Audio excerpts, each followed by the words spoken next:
안녕하세요. 제니 선교사입니다. 신약 참 쉽다. 14번째 사도 바울의 1차 전도여행입니다. 사도행전은 예수님의 삶과 말씀을 묵상하는 사복음서와 달리 서신서와 연결되어 있기 때문에 이해하기가 쉽지 않습니다. 사도 바울이 2차에서 4차 전도여행을 하면서 로마 제국 안의 각 교회와 성도들에게 편지를 쓴 이유와 그 교회의 배경을 알아야 주님의 뜻을 정확히 이해할 수 있기 때문입니다. 사도 바울의 4차에 걸친 전도여행은 사도행전 세 번째 골격인 13장에서 28장의 주요 내용으로 복음이 유대 민족의 중심지에서 로마 제국 전역으로 전파되는 선교 역사를 기록하였습니다. 이제부터 세 번째 골격을 1차에서 4차 전도여행으로 나누어서 설명하겠습니다. 먼저 사도 바울의 1차 전도여행을 살펴보겠습니다. 안디옥 교회에서 교회 중직자들이 기도하던 중 성령님께서 그들에게 특별한 말씀을 주셨습니다. 성령님께서 바울과 바나바를 따로 세우라고 말씀하셨습니다. 사도행전 13장 2절 주를 섬겨 금식할 때 성령이 이르시되 내가 불러 시키는 일을 위하여 바나바와 사울을 따로 세우라 하시니 매우 중요합니다. 교회의 주인은 예수님이라는 사실입니다. 요즘 시대로 보면 안디옥 교회에 말도 안 되는 사건이 일어났습니다. 안디옥 교회의 담임 목사는 바울과 바나바인데 주님께서 안디옥 교회의 담임 목사인 바울과 바나바를 선교사로 파송하라고 말씀하신 것입니다. 안디옥 교회의 성도들은 주님의 말씀에 온전히 순종합니다. 사도행전 13장 1절에서 3절 안디옥 교회의 선지자들과 교사들이 있으니 곧 바나바와 니게르라 하는 시므온과 구레네 사람 루기오와 분봉왕 헤롯의 젖동생 마나엔과 및 사울이라. 주를 섬겨 금식할 때 성령이 이르시되 내가 불러 시키는 일을 위하여 바나바와 사울을 따로 세우라 하시니 이에 금식하며 기도하고 두 사람에게 안수하여 보내니라. 주님 명령에 순종한 바울과 바나바는 파송교회인 수리아 안디옥 교회에서 출발하여 갈라디아 지역으로 가서 복음을 전합니다. 귀국하는 도중에 예루살렘 회의에 참석한 후 다시 안디옥 교회로 복귀합니다. 이것이 1차 전도 여행입니다. 바울과 바나바는 함께 실루기아에서 구브로 섬으로 가서 전도하고 갈라디아 지역에서 복음을 전파합니다. 바울과 바나바는 구브로 섬의 바보라는 지역에서 바 예수라는 유대인, 거짓 선지자인 마술사를 만났는데 그가 계속적으로 복음을 회방하자 사도 바울은 대적 기도하여 그가 얼마 동안 맹인이 되게 하였습니다. 그리고 그곳 바보에서 배 타고 밤빌리아에 있는 버가에 바울 일행이 도착했을 때 바나바의 조카 마가 요한은 그들을 떠나 예루살렘으로 돌아갑니다. 바울 일행은 버가에서 더 나아가 비시디아 안디옥에서 복음을 전합니다. 주의 말씀이 그 지방에 두루 퍼지자 시기가 난 유대인들이 경건한 귀부인들과 그 신의 유력자들을 선동하여 바울과 바나바를 박해하게 하여 그 지역에서 쫓아냅니다. 바울과 바나바는 쫓아내는 그들을 향하여 발에 티끌을 떨어버리고 이고니온으로 가서 복음을 전합니다.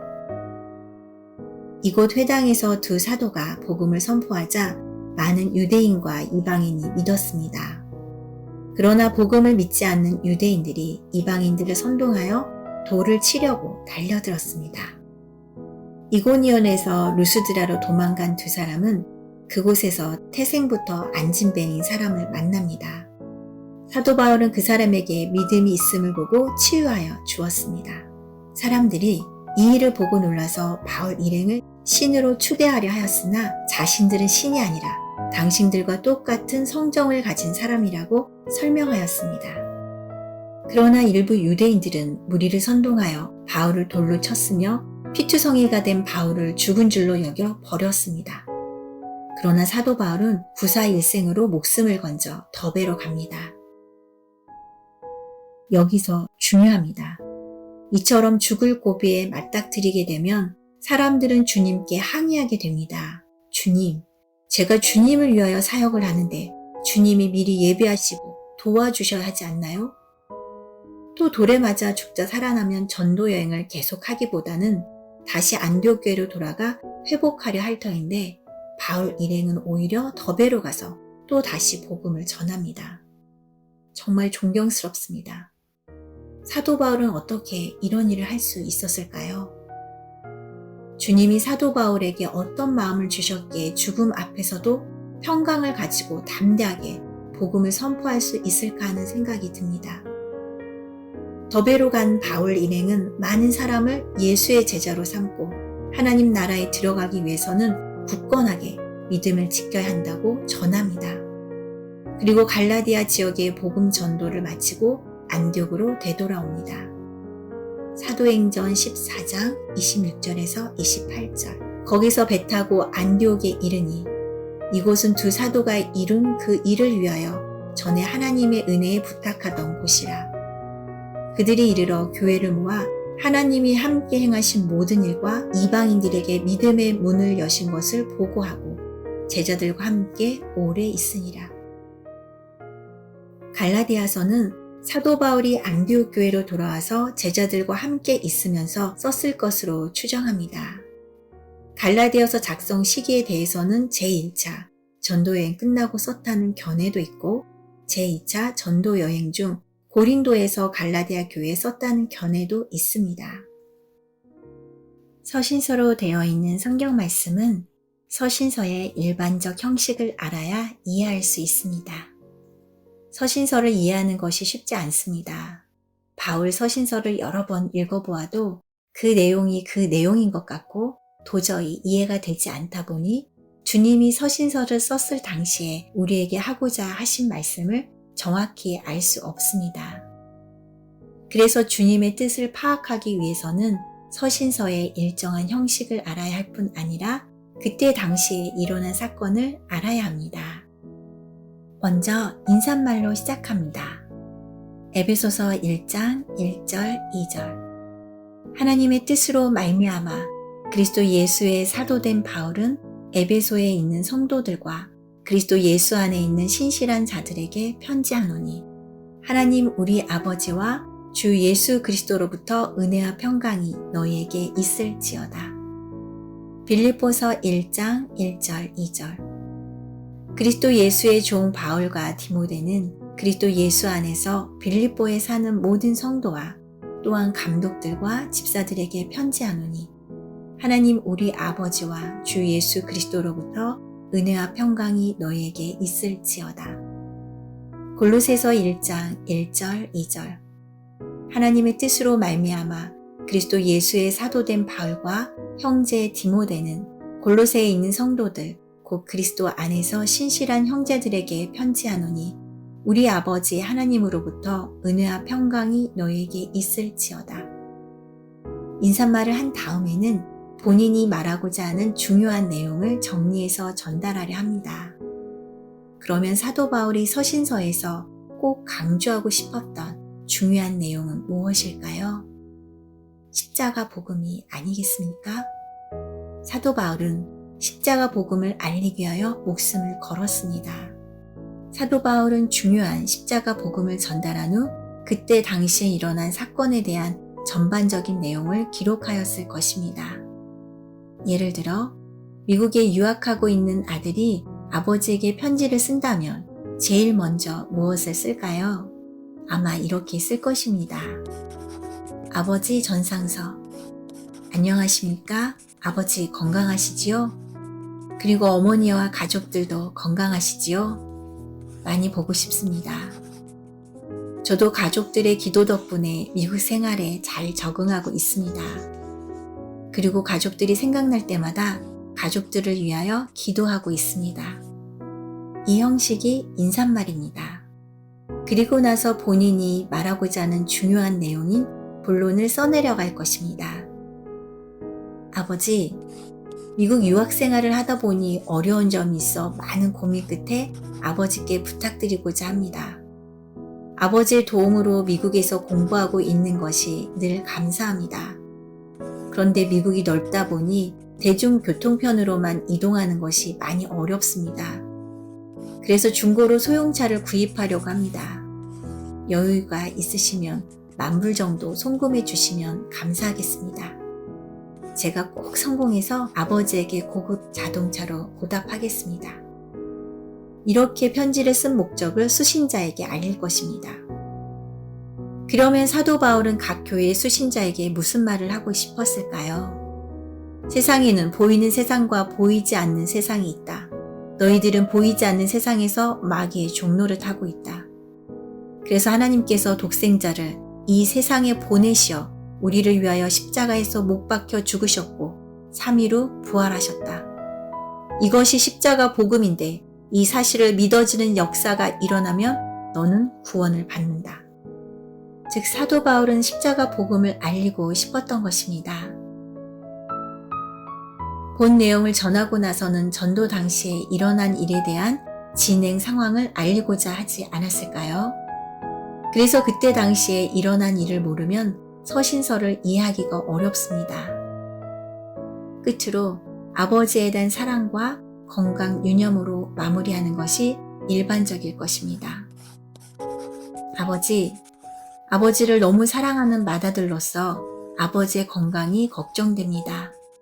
사업상 접대하시느라 술을 자주 드시고 힘들어하시는 아버지가 떠올라 마음이 아픕니다. 주님 안에서 건강 조심하시고 평강하십시오. 사도 바울도 마찬가지로 그리스도인이 지켜야 할 가르침과 교훈으로 마무리하지 않았겠습니까? 1차 전도여행 이후 사도 바울이 쓴 갈라디아서를 알아보도록 하겠습니다. 갈라디아라는 장소는 도시가 아니라 여러 도시를 포함하고 있는 주의 개념입니다. 소아시아 중앙의 해발 700에서 1000m 고원 지역으로 헬라인들은 이곳을 골사람의 마을이란 뜻으로 갈라타이라 불렀는데 지명 갈라디아는 이 말에서 유래되었고 BC 25년에 로마의 식민지가 되면서 로마의 행정 개편에 따라 갈라디아 주가 되었습니다. 이 지방에는 비시디아 안디오, 이고니온, 루스드라, 더베와 같은 성읍들이 있습니다. 편지는 전후 사정을 잘 알아야 그 편지의 의미를 정확히 파악할 수 있습니다. 당신이 어떤 지역에 복음의 씨앗을 뿌리고 왔다면 그 후에 어떻게 되었는지 궁금하지 않겠습니까? 사도 바울도 1차 전도 지역인 갈라디아에서 복음을 전한 후에 그곳에 세워진 교회가 어떻게 되었는지 궁금하였을 것입니다. 사도 바울은 1차 전도 여행 도중 갈라디아 지역에서 비시디아 안디옥과 이고니온에서 달려온 유대인들이 그를 돌로 쳐 죽이려고 할 정도로 험한 일을 당했습니다. 그런데 그곳에 세워진 교회들이 유대인들의 잘못된 가르침으로 혼란스러워한다는 소식을 접하게 됩니다. 즉 유대인들이 이방인 성도들에게 모세의 율법, 즉 할례를 받아야 구원받는다는 것을 강요한다는 사실과 바울의 사도권을 부정한다는 사실을 알게 되었습니다. 사도행전 15장 1절 5절 어떤 사람들이 유대로부터 내려와서 형제들을 가르치되 너희가 모세의 법대로 할례를 받지 아니하면 능히 구원을 받지 못하리라 하니 바리새파 중에 어떤 믿는 사람들이 일어나 말하되 이방인에게 할례를 행하고 모세의 율법을 지키라 명하는 것이 마땅하다 하니라. 이런 상황을 전해 듣고 사도 바울은 갈라디아 교회와 성도들에게 어떤 내용의 편지를 썼을까요? 갈라디아서는 1차 전도여행을 한 후에 갈라디아 교인들을 위하여 수리아 안디옥 교회에서 사도 바울이 쓴 것입니다. 그래서 갈라디아서는 인사말 그리고 자신의 사도권을 강력히 주장합니다. 그리고 복음은 오직 십자가 복음뿐이며 다른 복음은 없다고 설명합니다. 끝으로 성도를 향한 가르침과 교회에 대한 지침을 기록하였습니다. 서신 내용을 자세히 설명하겠습니다. 첫 번째는 인사말로 시작합니다. 갈라디아서 1장 2절 3절 함께 있는 모든 형제와 더불어 갈라디아 여러 교회들에게 우리 하나님 아버지와 주 예수 그리스도로부터 은혜와 평강이 있기를 원하노라. 두 번째는 사도 바울이 자신의 사도권을 의심하는 갈라디아 교인들에게 편지 첫 부분에서 자신의 사도권이 하나님 아버지로 말미암은 것이라고 밝힙니다.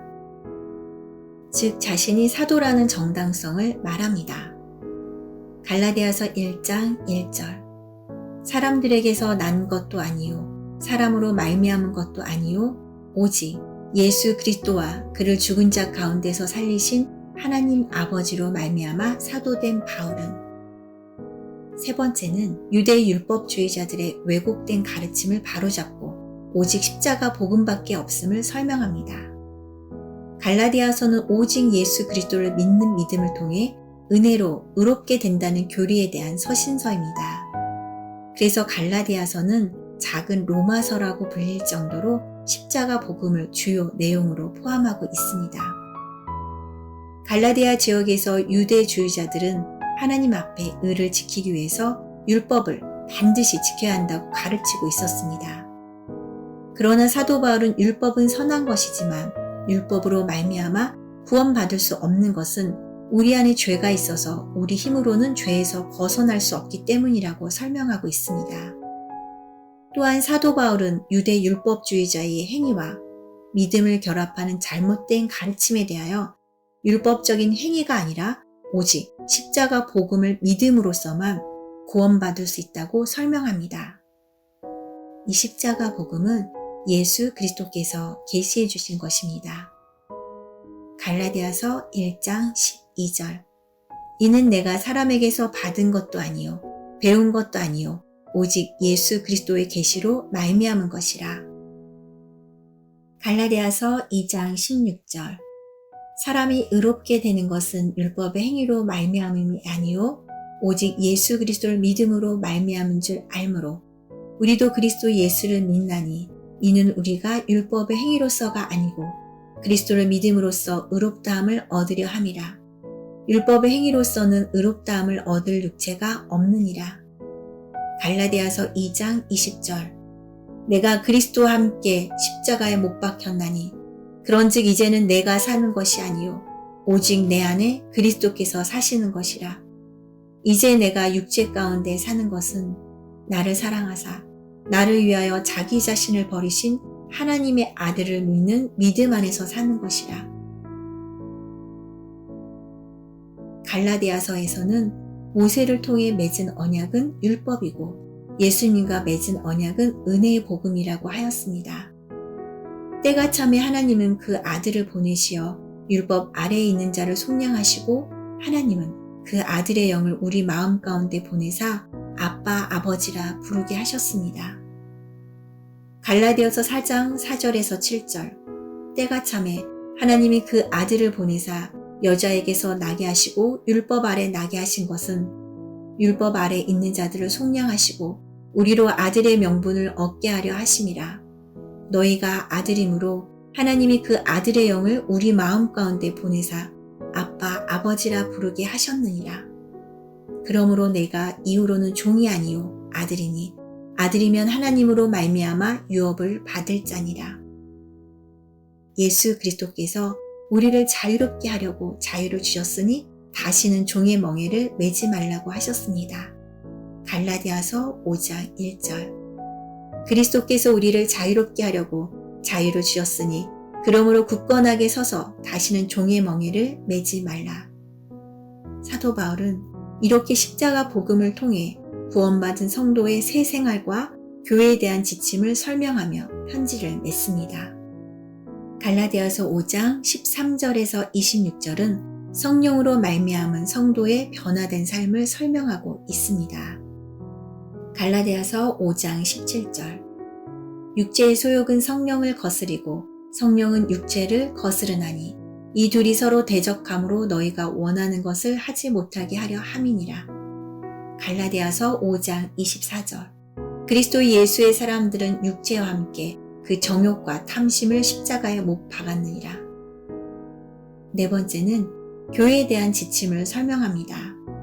갈라디아서 6장 1절, 2절, 10절 형제들아, 사람이 만일 무슨 범죄한 일이 드러나거든 신령한 너희는 온유한 심령으로 그러한 자를 바로잡고 너 자신을 살펴보아 너도 시험을 받을까 두려워하라. 너희가 짐을 서로 지라. 그리하여 그리스도의 법을 성취하라. 그러므로 우리는 기회 있는 대로 모든 이에게 착한 일을 하되 더욱 믿음의 가정들에게 할지니라. 갈라디아서 6장 14절. 그러나 내게는 우리 주 예수 그리스도의 십자가 외에 결코 자랑할 것이 없으니 그리스도로 말미암아 세상이 나를 대하여 십자가에 못 박히고 내가 또한 세상을 대하여 그러하니라.